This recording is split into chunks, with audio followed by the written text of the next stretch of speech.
സ്നേഹയുടെ ചിരി എപ്പോഴും എല്ലായിടത്തും എല്ലാരും സംസാരിക്കുന്ന ഒരു കാര്യമാണ് അല്ലേ?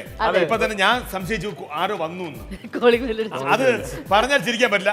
അപ്പൊ അതൊരു നമുക്കൊരു മാപ്പ് എന്ന നിലയില് നമ്മുടെ കൂട്ടുകാരികൾ, നമ്മുടെ സ്ത്രീജനങ്ങൾ മാത്രം ഈ ചിരി ഒന്ന് കാണിക്കാൻ പറ്റും.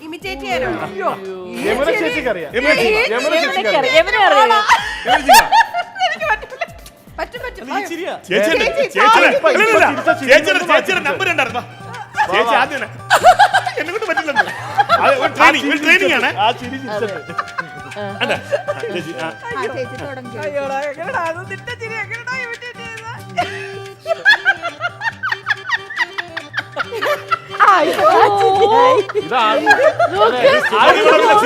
എക്സ്പ്രഷൻ നോക്കി